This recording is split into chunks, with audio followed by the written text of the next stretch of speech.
ఎందుకంటే తెలుసా, ఆ రోజుల్లో మన చిన్నతనంలో ఉన్నప్పుడు మన ఇంటికి బంధువులు వస్తే పోయేటప్పుడు డబ్బులు ఇచ్చిపోయేవాళ్ళు. అవునా? ఆ డబ్బులు ఇచ్చేటప్పుడు చిన్నతనంలో ఉండి అనేది పెట్టుకుంటే నువ్వు ఒకటి కడువు మాదిరి ఉండి కానీ పెట్టుకునేవాళ్ళం. దాంట్లో పెద్దలు ఇస్తే ఆ ఉండిలో డబ్బులు వేసుకునేవాళ్ళం. అవునా? కాబట్టి మీరు కూడా నెల నెల ఒక ఉండి తయారు చేసుకొని 2000 రూపాయలు ఖర్చు చేయకున్నట్లు ఆ ఉండీలో వేసుకోవాలా. ఏమంటారు? ఏమ్మా? 2000 రూపాయలు మీరు ఖచ్చితంగా దాచిపెట్టుకోవాలా. ఎందుకంటే రేపు ఆరోగ్యం కానీ ఎవరైనా మీ అన్న తమ్ముడు మీ బిడ్డలని చూసుకుంటారో లేదు, కానీ తల్లి ఉన్నంత వరకు బిడ్డని నా బిడ్డ నా బిడ్డ అనేది మీ అందరికి ఉంటుంది. అవునా? అలాంటి బిడ్డ వచ్చినప్పుడు ఒక చీర కానీ ఒక పండుగ, ఆ రోజు ఒక పండుగ మాదిరి చేసుకోవాలన్నా కూడా దాచిపెట్టుకుంటే అది మీ బిడ్డలు కానీ మీ మనవులు వచ్చినప్పుడు ఉపయోగపడుతుంది. కాబట్టి ఒక కుండలాగా మీరు పొదుపు చేసుకోవాలా. 2000 రూపాయలు చాలు. కొడుకుంటాడు, అందరు ఉంటారు. ఒకవేళ మీ ఖర్చులకి మీ కోడలు ఏమైనా నీకు ఎవరు పెడతారంటే మీ కోడలికి ఒక 1000 రూపాయలు లంచం ఇచ్చినా మీరు 1000 రూపాయలు మీరు పెట్టుకున్నా 2000తో 1000 రూపాయలతో కూడా మీరు బాగా ఉండొచ్చు. 2000 రూపాయలు మాత్రం పొదుపు చేసుకోవాలని చెప్పి ఈ సందర్భంగా మీ అందరూ మనవి చేసుకుంటున్నాను. ఏమా చేస్తారా? చేయాలా? ఈ రాష్ట్రంలో ప్రతి వారికి అక్క చెల్లెమ్మలు కూడా సూపర్ 6 పథకాల ద్వారా పెద్ద ఆయన ప్రవేశపెట్టాడు. ఈరోజు 3వ సంతకం పెన్షన్ సంతకం. కాబట్టి ఈరోజు ఆంధ్ర రాష్ట్రం మొత్తం పైన కూడా ఎంతో పెద్ద ఎత్తున సంతోషం వ్యక్తం చేస్తున్నారు. కాబట్టి ఆ నారా చంద్రబాబు నాయుడికి పెద్ద ఆయనకి మీరు ఎప్పుడు అండగా ఉంటారని కూడా నేను వేడుకుంటున్నా. ఎందుకంటే ఈ రాష్ట్రంలో 5 కోట్ల ప్రజలు కూడా ఎన్డీఏ గవర్నమెంట్ గా 3 పార్టీల కలయికతో తెలుగుదేశం పార్టీ, జనసేన, బీజేపీ ఈ 3 పార్టీల కలయికతోనే ఈరోజు రాష్ట్రంలో 5 కోట్ల ప్రజలు పెద్ద ఎత్తున ఎమ్మెల్యేలు గెలిపించిన రాష్ట్రం ఏదైనా ఉందంటే ఒక ఆంధ్ర రాష్ట్రమే అనేది మనందరం తెలుసుకున్న విషయం. ఏ రాష్ట్రంలో కూడా ఇంత పెద్ద మెజార్టీ ఏ ఒక్క పార్టీ కూడా ఏ రాష్ట్రాల్లో ఇతర రాష్ట్రాల్లో కూడా రాలే.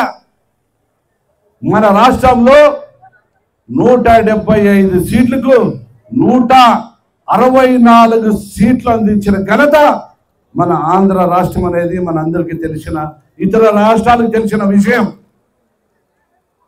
కాబట్టి ఈ రాష్ట్రం ఇంత పెద్ద ఎత్తున మీరు ఇచ్చారు. కాబట్టి ఈ 5 కోట్ల ప్రజలకి మేలు చేయాలని ఒక మంచి ఉద్దేశంతో ఈ రాష్ట్రానికి కేంద్రం సపోర్ట్ కూడా మన రాష్ట్రానికి ఉంది. కాబట్టి కేంద్రంలో నరేంద్ర మోడీ పెద్ద ఆయన కూడా 3వసారి ప్రధానమంత్రి అయ్యాడు. కాబట్టి ఆయన సహకారాలు నిండుగా మన రాష్ట్రం వైపు ఉంది. కాబట్టి ఈ మన రాష్ట్రం కానీ మన నియోజకవర్గాలు కానీ అన్ని విధాలుగా అభివృద్ధి చేసుకునే దానికి మంచి అవకాశం ఉందని చెప్పి ఈ సందర్భంగా మీ అందరికీ తెలుపుకుంటున్నా.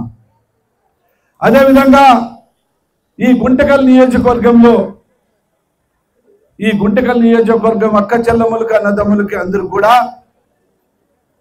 నా హృదయపూర్వక ధన్యవాదాలు తెలుపుకుంటున్నాను. ఎందుకంటే నేను ఈ గుంటకల్ కర్నూలు జిల్లా వదిలిపెట్టి అనంతపురం జిల్లా గుంతకల్కి వచ్చేటప్పుడు కేవలం 30 రోజులు మాత్రమే నేను కర్నూలు జిల్లా నుంచి వచ్చాను. ఈ 30 రోజుల్లోనే నన్ను నమ్మి దాదాపుగా 1,00,000 ఓట్లు పైచిలుకు వేసి ఓట్లేసి నన్ను ఒక ఎమ్మెల్యేగా గుంతకల్ నియోజకవర్గానికి మీరు చేశారంటే మీ అందరికీ పాదాభివందనం చేసుకుంటున్నాను. ఎవరేమైనా నేను కూడా మా ఊరు కూడా చిన్న పల్లెటూరు, పల్లెల్లో జీవించిన వ్యక్తిని కాబట్టి కష్ట సుఖాలు తెలుసు కాబట్టి రైతన్నలు అయితేనేమి ప్రతి ఒక్కరు బాగుండాలా అనే ఒక మంచి ఉద్దేశంతో కూడా ఈ నియోజకవర్గాన్ని మన రాష్ట్రంలోనే ఆదర్శంగా తీసుకుపోవాలనేది నా కోరిక. ఖచ్చితంగా ఈ నియోజకవర్గంలో త్రాగునీటి సమస్య కానీ, అదేవిధంగా ఆ గ్రామాల్లో సీసీ రోడ్లు కానీ, ఆ గ్రామాల్లో డ్రైనేజ్ కానీ,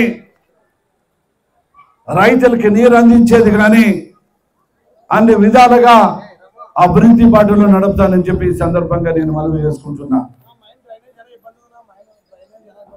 కాబట్టి ఈ కసాపురం గ్రామంలో నేను ప్రచారానికి వచ్చినప్పుడు ఈ కసాపురం పెద్దలు కూడా అన్న ఇతర రాష్ట్రాల నుంచి మన కసాపురం పుణ్యక్షేత్రానికి కసాపురం నెట్టికంటి ఆంజనేయ స్వామిని దర్శించుకునేదానికి ఇతర రాష్ట్రాల నుంచి వస్తున్నారన్నా, ఈ దేవాలయాన్ని అభివృద్ధి చేయాలా, ఈ గ్రామాన్ని అభివృద్ధి చేస్తేనే ముందుకు బాగుంటుందని ఈ మన కసాపురం పెద్దలు కూడా అడుగుకోవడం కూడా జరిగింది. కాబట్టి నేను కూడా ఆ సంబంధించిన డిపార్ట్మెంట్ వారి దగ్గరగా మాట్లాడుతూ మొన్ననే మున్సిపల్ మీటింగ్లో కూడా చెప్పడం జరిగింది. సాధ్యమైనంత వరకు యూజీడీ అంటే అండర్ గ్రౌండ్ డ్రైనేజ్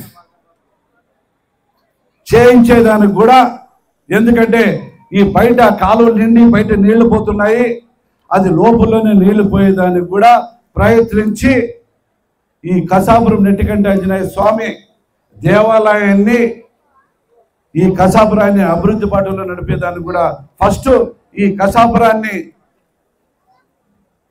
అందరూ చూసే విధంగా అభివృద్ధి చెప్పించాలనే ఒక మంచి ఉద్దేశంతో అభివృద్ధి చేపిస్తానని చెప్పి ఈ సందర్భంగా మీ అందరికీ మాటిస్తున్నాను.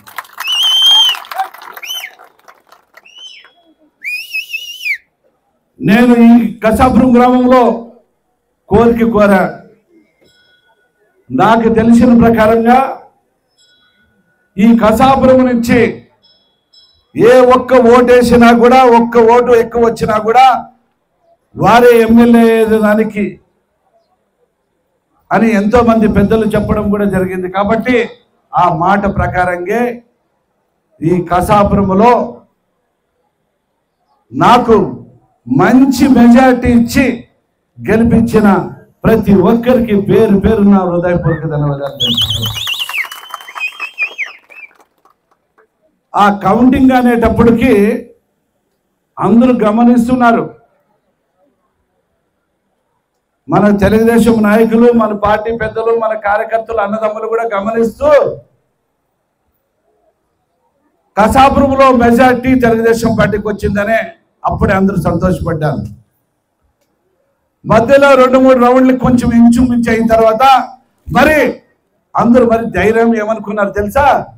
కసాపురం నెట్టికంటి ఆంజనేయ స్వామి వరం ఇచ్చాడు, ఆయన మెజార్టీ వచ్చింది, ఏదేమైనా తెలుగుదేశం పార్టీ గుమ్మనూరు చేరమన్నే గెలుస్తాడని ధైర్యంతో ముందుకు వచ్చి అదేవిధంగా నన్ను గెలిపించారు. కాబట్టి ఈ గుంటకల్ నియోజకవర్గాన్ని అందరినీ సమానంగా చూసుకునే జవాబుదారిని తీసుకుంటానని చెప్పి ఈ సందర్భంగా మనం చేసుకుంటున్నాం.